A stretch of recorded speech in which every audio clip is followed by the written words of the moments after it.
The coronavirus pandemic is forcing the Vatican to depart from Holy Week traditions. The Vatican says the Pope will celebrate tonight's Holy Saturday Vigil alone, and he will not baptize new Catholics into the faith.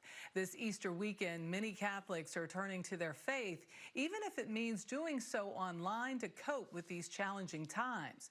Chris Livesay has more. Good morning from St. Peter's Square. On a weekend, you'd normally expect to find tourists and pilgrims by the tens of thousands. However, these days, hardly anything is normal, including here at the Vatican leading up to Easter. Palm Sunday, though no one to wave the palms. Good Friday, but without the pilgrims. Since his inauguration, he's been called the People's Pope. Buonasera. But in the age of coronavirus, he's the Pope with no people. As the faithful take shelter from a disease that this week Francis called a plague, relegating two pontiffs to self-isolation.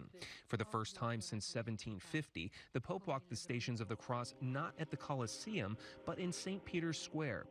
He also paid tribute to those who can't stay at home: doctors, volunteers, shop workers, and priests, like the 60 who have died, and those still performing their duties, like those in Murrow, one of the Italian towns hit hardest by COVID-19. In 1630, the plague killed every priest in town. Now, today, coronavirus hasn't killed any of the priests, but it's infected all but one of them. His name is Don Matteo, preaching to an ailing congregation via YouTube. He listens to the names of his flock who have fallen victim to this modern-day pestilence. The church has lived through trials before, he says, but at least priests could visit with their people. It's so hard for me not to see them. Now, if you're worried about Pope Francis, the Vatican says he's tested for coronavirus twice negative. Now, Pope Francis says he's recovering from bronchitis. During Holy Week, he speculated that the disease might be nature's response to climate change and encouraged us to look out for the homeless who can't stay at home. For CBS This Morning Saturday, Chris Livesay, Rome.